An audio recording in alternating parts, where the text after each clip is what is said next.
dan selamat akhirat. Selamat kita meninggalkan dunia ini dalam iman dan taqwa kepada Allah Subhanahu. Modalnya adalah berhati-hatilah hidup sedang dalam situasi muda, situasi kuat, cerdas. Semuanya itu untuk kita gunakan untuk kepentingan saat kita meninggalkan dunia ini. Kalau masih muda, masih kuat fisik, lalai, bisa dipermainkan oleh syaitan. Siapa tahu pada saat kita kembali kepada Allah, datang malaikat Israel mencabut nyawa juga. Syaitan tidak takut-takut, tidak segan-segan menggoda manusia, karena dia telah menemaninya selama itu. Hamba Allah yang mulia, khatib telah membacakan 3 ayat dalam surat Al-Qalam atau surat Nun, tapi yang lebih populer surat Al-Qalam. Nun itu adalah pembukaan surat Al-Qalam, dan itu adalah salah satu huruf muqatta'ah dalam Al-Quran, di mana para mufassirin menyerahkan maknanya kepada Allah Subhanahu wa Ta'ala. Dan sama saja dengan surat-surat lain, pembukaan surat-surat lain, Alif Lam Mim Shad, Alif Lam Mim Ra, Ta Sin Mim Yasin, Ha Mim Kaf Ha Ya Ain Shad, sama semuanya. Allah yang mulia, surat Al-Qalam ini turun setelah surat Al-Alaq. Turunnya pada masa setelah zaman dakwah Nabi secara secara diam-diam. 3 tahun setelah itu Rasulullah SAW berdakwah dengan terang benderang, terus menerus, terang-terangan. Hamba Allah yang mulia, wal qalami wa ma yasturun. Wal qalami itu adalah ibarat sumpah, karena ada sumpah dalam bahasa Arab, ada wa, ada apa, ada ta, ada wallahi, ada ballahi, ada tallahi. Al-Quran sering menyebut wallah, wal qalam, demi pena. Kenapa Allah bersumpah dengan qalam? Sama aja kenapa kita tanya kenapa Allah bersumpah dengan bumi, wal ardi wa ma tahaha. Allah bersumpah dengan matahari, wasyamsi wa duha. Allah bersumpah dengan malam, wal laili idza yaghsha, was samai wa ma banaha. Memiliki rahasia yang paling agung. Hamba Allah, kita semua tidak boleh bersumpah dengan makhluk Allah, tapi kita bersumpah dengan wallahi, demi Allah. Allah bersumpah dengan benda-benda langit, Allah bersumpah dengan benda-benda bumi. Ini merupakan mengandung makna yang paling besar sisi Allah Subhanahu wa Ta'ala. Cuma kadang-kadang manusia kurang menyadarinya. Kita membaca Quran, kadang-kadang kita tidak memperhatikan kenapa Allah bersumpah dengan itu. Wal qalami wa ma yasturun, demi qalam. Ulama berpendapat banyak tentang makna qalam. Paling kurang di sini kita jelaskan, kita katakan adalah 3. Yang pertama adalah qalam untuk menulis semua ketentuan Allah Subhanahu wa Ta'ala terhadap hambanya sampai hari akhirat. Itu qalam yang pertama. Bukankah itu sesuatu yang sangat agung, sangat besar, bahwa semua kita ini telah ditulis oleh Allah Subhanahu wa Ta'ala? Kemana kita? Dia pertanyaannya, kalau dia tulis itu apa saya salat lagi? Itu apa saya ibadah lagi? Jawabannya, kullun muyassarun lima khuliqalah. Kullun muyassarun lima khuliqalah. Semua itu Allah mudahkan untuk apa dia nanti? Kemana dia akan pergi? Kemana dia akan menetap di hari akhirat nanti? Hamba Allah semuanya hari ini berada di masjid. Allah mudahkan kita untuk masuk surga.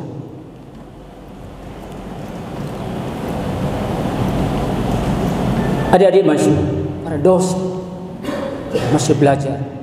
Allah memudahkan untuk sampai ke surga. Man salaka tariqan yaltamisu fi ilman sahalallahu lahu bihi tariqan ila jannah. Jurusan apa saja, prodi apa saja. Wal qalami wa ma yastur. Yang kedua adalah pena yang digunakan oleh para malaikat untuk menulis amalan-amalan kita. Tidak ada libur malaikat, tidak ada hari merah di malaikat untuk menulis amalan hambanya. Raqib, Atid yang menulis amalan kita hari ini. Bapak hadirin sedang duduk, malaikat sedang menulis. Bukankah itu merupakan sumpah Allah yang sangat besar? Kapan kita lihat? Nanti di hari akhir. Kita lihat buku ini penuh dengan amal saleh.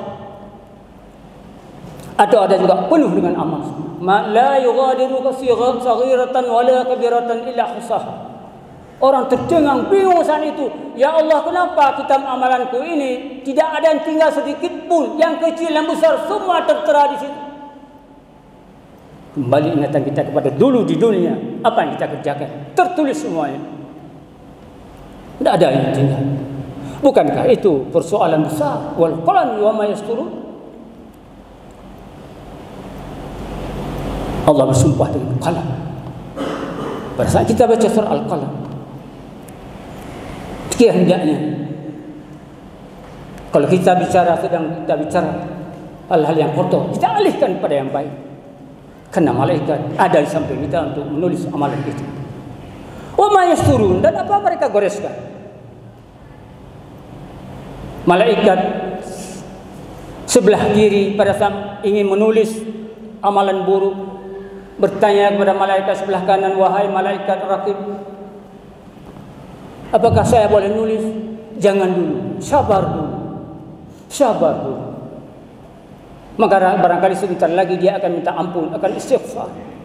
Maka hamba Allah yang mulia, apabila kita mengucapkan kata-kata kotor yang tidak disenangi oleh Rasulullah SAW, maka cepat-cepat astagfirullah. InsyaAllah tidak jadi tulis. Kalam ini tidak menggoreskan apa yang kita ucapkan. Itu karena kita telah minta ampun kepada Allah Subhanahu wa Ta'ala. Yang ketiga adalah kalam yang kita gunakan hari ini. Para mahasiswa, dosen dalam menulis ilmu. Karena Islam adalah ilmu. Islam adalah agama ilmu dan agama ma'rifat. Islam bukan agama bodoh. Islam bukan agama tidak tahu apa-apa. Umatnya mengajarkan ilmu. Umatnya mengajarkan ilmu dengan Allah memberikan peluang kepada kita hari ini. Bukan seperti masa Nabi. Laptopnya adalah tulang belulang. HP-nya adalah pelepah kurma. Sekarang Allah memberikan kita nikmat besar. Akan sangat merugi orang-orang yang tidak menggunakan nikmat itu. Al-qalam wa ma yasturun. Dosen, mahasiswa menggunakan kalam. Itu merupakan lambang. Dengan kalam bisa disiarkan ilmu pengetahuan.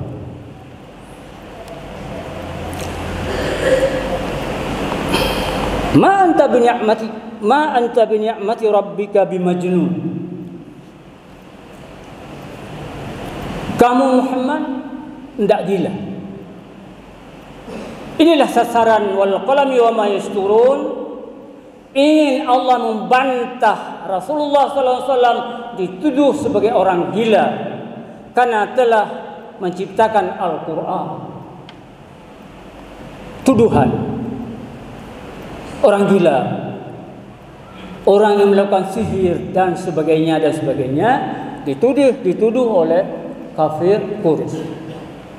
Allah membantah terang-terangan dalam Al-Quran.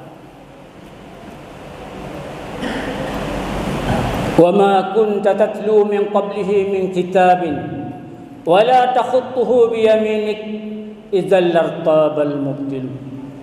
Muhammad, engkau tidak pernah menulis, engkau tidak pernah membaca kitab sebelum Al-Quran. Wa la takhutuhu bi yaminik, dan kamu tidak pernah menulis dengan tanganmu sendiri. Idzal lartabal mubtilun, kalau seandainya Nabi bisa menulis, seandainya Nabi bisa membaca, bagaimana Tuhan mereka lebih-lebih lagi? Quran adalah buatan kamu. Lartabal mubtil. Itu untuk menyanggah bahwa tuduhan orang kafir Rasulullah tidak bisa membaca dan menulis. Rasulullah membuat Al-Quran. Tapi hamba Allah yang mulia, umat muslim beriman mengaku bahwa nabinya orang pandai, nabinya orang jenius. Kalau tidak, Allah tidak akan menyerahkan kenabian, nubuwah kepada Nabi Muhammad SAW. Itu untuk orang kafir. Pasti orang kafir mengatakan, oh berarti Nabi Muhammad tidak bisa menulis ya, Nabi tidak bisa memimpin seminar ya, Nabi tidak bisa menggambar ya. Ya udahlah, mereka itu menganggap itu supaya jaga-jaganya bahwa mereka tidak menuduh Nabi Muhammad yang membuat Al-Quran. Hamba Allah yang mulia, kemudian wa inna laka la ajran ghairu mamnun.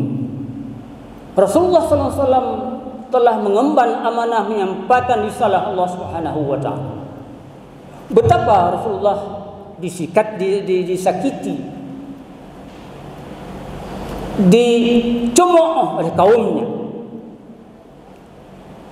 Mereka dilempar dengan batu, diletakkan kotoran unta di atas bahu. Itu semuanya Allah balas dengan fahala. Dan fahala tidak terputus-putus.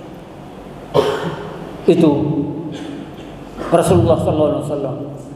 Tidak ajaran ghairu mamnun. Ajaran dalam bahasa Arab adalah isim nakirah yang menunjukkan kepada azim, pahala besar. Ghairu mamnun tidak. Maka kita ikuti Rasulullah, kita bersedekah supaya pahalanya ada sedekah jariyah. Idza mata ibnu Adam in qata amalu illa min salasin sedekatin jariyah. Sedekah jariyah, ulama menyatakan itu adalah wakaf. Itu wakaf yang pahalanya bukan hanya pada kita saat kita hidup, tapi kita akan menerima pada saat kita berada di dalam alam barzakh sampai hari kiamat. Itu namanya wakaf. Disebut dalam hadis sedekah jariyah. Wa innaka la'ala khuluqin 'azim. Muhammad, engkau adalah menyandang akhlak yang agung. Engkau adalah Rasulullah, adalah Nabi Muhammad, penutup segala nabi yang memiliki sifat-sifat terpuji. Ya Allah sandangkan dalam Al-Quran, wa innaka la'ala khuluqin 'azim. Allah tidak mengatakan wa innaka fi khuluqin 'azim, fi khuluqin 'azim, tidak. Wa innaka la'ala, melebihi daripada manusia-manusia yang lain yang ada di dunia ini. Jadi yang disematkan oleh Allah kepada umat Muhammad adalah akhlak yang mulia. Apakah umatnya tidak bisa juga begitu? Umatnya juga bisa begitu. Dengan syarat jadikan diri orang yang berakhlak mulia. Dosen dengan mahasiswa, mahasiswa dengan dosen. dan sebagainya dan sebagainya. Maka Allah akan menyematkan kepada kita, innaka la'ala khuluqin adzim. Allah yang mulia, ke kampus IAIN Langsa dalam usianya 42 tahun telah menjalankan penanya. Para pejuang telah berjuang mengembangkan, menghidupkan, mendirikan IAIN ini. Mereka telah pergi sekarang. Mereka telah wafat. Mereka telah diambil oleh Allah Subhanahu wa taala. Pahala mereka tetap ajran ghairu mamnun, tidak putus-putus diberikan Allah Subhanahu wa taala. Ingat bahwa orang yang berjuang tanpa mengharapkan dunia, mereka akan dicap oleh Allah orang yang memberikan pengorbanan jiwanya untuk agama. Oleh karena itu, maka al-qalam adalah identik merenungkan kita. Kemajuan IAIN ini merenungkan, membuat kita merenungkan surat Al-Qalam yang terdapat dalam juz 29 dengan 52 ayat. Mudah-mudahan dengan khutbah yang singkat ini dapat memberikan kita pencerahan tentang apa tugas daripada ulul ilmi. Syahidallahu annahu la ilaha illa huwa wal malaikatu wa ulul ilmi bil qist. La ilaha illa huwal azizul hakim. Allah menyaksikan dengan sendirinya la ilaha illallah. Syahidallahu annahu la ilaha illallah. Allah menyaksikan dirinya la ilaha illallah, tidak ada Tuhan selain Dia. Itu menunjukkan kita harus belajar tauhid dengan baik. Kalau tidak, nanti akan agama kita, ilmu kita akan terpeleset dengan akidah-akidah lain. La ilaha illallah, ilmu tauhid. Allah Subhanahu wa taala bersumpah dengan malaikat, di antaranya yang telah menulis amalan ini. Wa ulul ilmi, dan orang-orang yang diberikan ilmu Allah Subhanahu wa taala dengan sebaik-baiknya. Dia harus menuruti aturan-aturan ilmu-ilmu yang telah digariskan oleh Rasulullah sallallahu alaihi wasallam supaya dia baik, menjadi orang yang adil, orang yang sempurna dalam meniti hidup ini, tidak menyimpang dari salah Allah Subhanahu wa taala. La ilaha illallah wal azizul hakim. Tidak ada Tuhan kecuali Allah yang maha perkasa dan maha bijaksana.